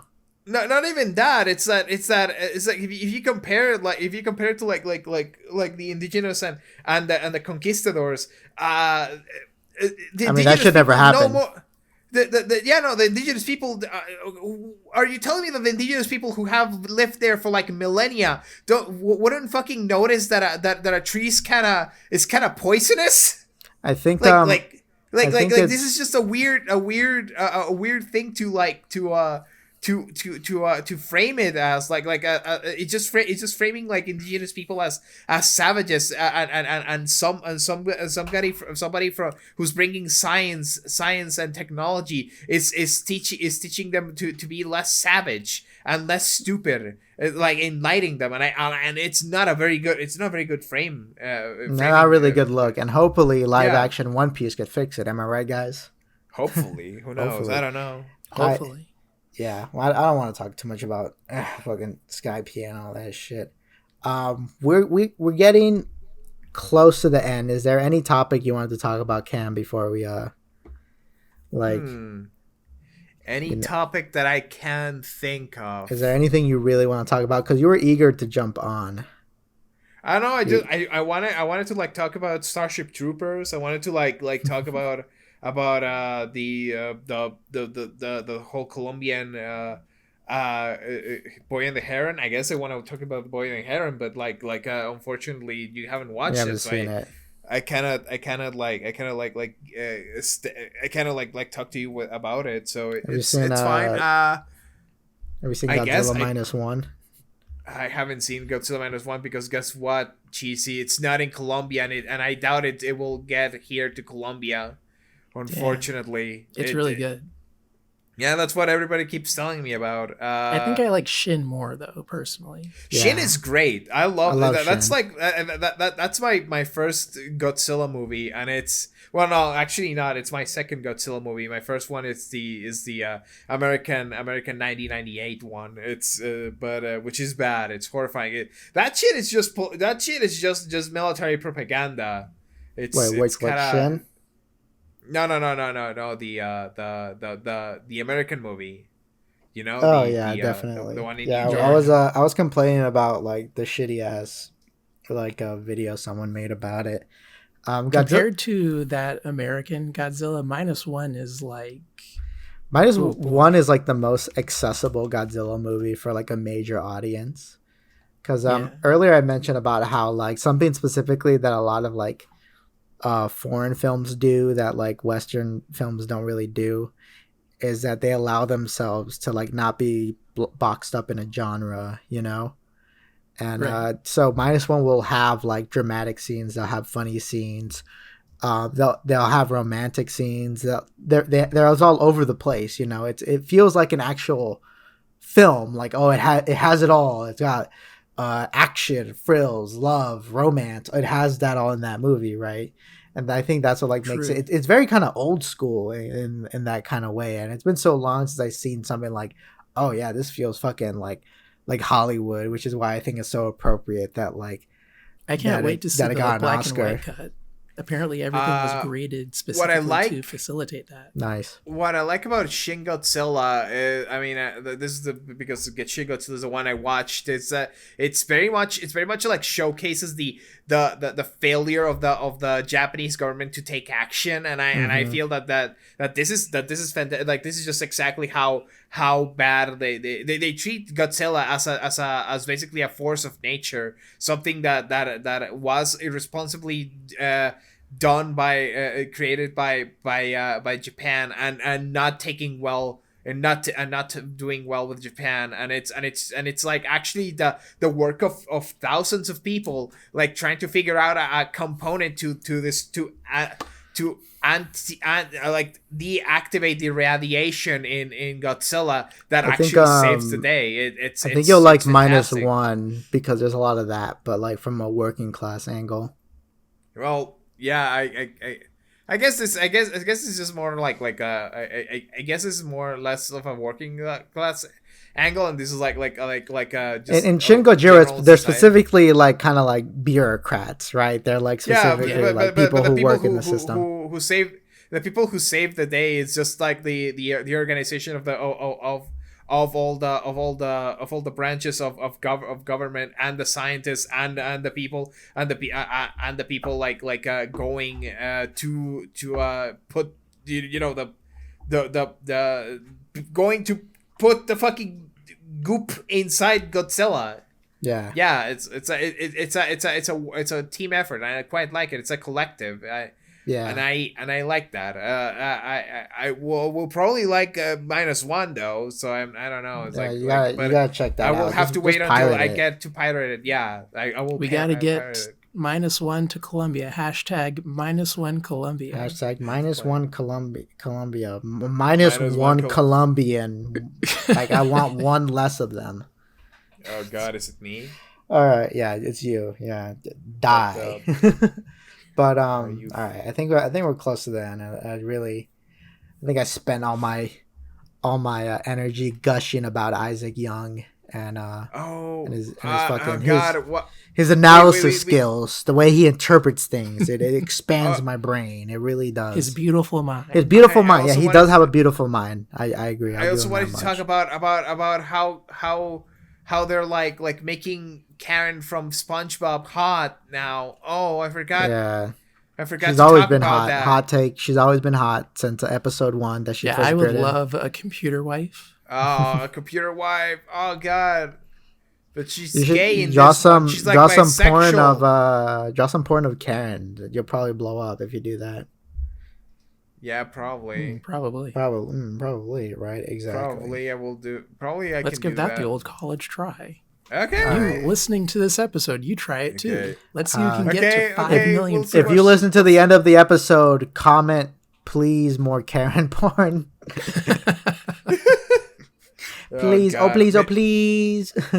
Maybe we shouldn't say words like porn or fuck or. All right, or please shit, more- or more shit because please more Uh-huh. Karen gooning material so we can put it in our goon More folders. Karen cheesecake. Make sure- maybe, make- Delicious Karen cheesecake. I need you to draw No, it's- Karen with a horse cock. And I need it's because and he's all like, it's because Plankton, I feel- suck. maybe- Plankton maybe goes this is up the her reason- penis hole, and then oh my god! Maybe this is because why the algorithm doesn't pick these episodes up that much. You know, You because gotta, we are like- saying like so bad Karen words. has like a giant robocock, and then Plankton goes in it, and he's like sounding her cock. Okay. All right, cool. And all right, I think that we're at the end. Cam, anything you like to promote before we head off? I guess that my account. My name is Cam, and I right now I'm trying to just draw porn. I draw porn. www.twitter.com/pulpdirector, and that's it. I have some adoptables being sold, and they're not selling, and I really wish somebody would buy them. I wish we got a nurse that's a demon, and also Yeah, we'll put him on screen. Post it in the chat, Cam, so I can put it on screen. Yeah, I own a Cam created adoptable, and it's pretty good. I would buy. If you want to be as cool as me, buy an adoptable. Yeah, it's true. If I had more money, I would buy a Cam adoptable. The ones I wanted to buy were already sold, so I'm just gonna rip off their designs. It's so it solve world hunger. I swear, buying my adoptables will solve world hunger. That's this is not fake. This is absolutely not fake. Where's the shore stack goblinas, huh? This one, the witch. Yeah, I guess that's what I said. Yeah, this witch. Oh boy. All right, cool. All right, do that. Everyone go do that. Buy these adoptables so Cam could eat tonight. Julian, what do you got to promote? Yes. If you think of me, please visit vqcd.in. It's basically my internet home. This is where I live. Mm-hmm. So come visit me at vqcd.in. Nice. And I'm Cheesymanfredo. I am doing a lot of things. Still broke. This is the broke update. I'm still broke. I am drawing a lot of things. I have a NSFW Twitter called Creamy Pasta TC. I'm trying to do more NSFW commissions. I'm just trying to make ends meet. I'm just a hard-working American who's trying to make ends meet. That's all. Can you spare a couple of coins for a hard-working American to draw some clown porn for you? Come on now. Yeah. What's that site? Skeb. Don't spend your money at Skeb. Give your money to an American artist. A real American. Creamy Pasta or a Colombian. TC. No, don't do that. Or a Colombian. Don't do that. Don't do that part. All right. Okay. Shut up. You know what? That's it. Goodbye, everybody. Okay. Bye. Bye-bye.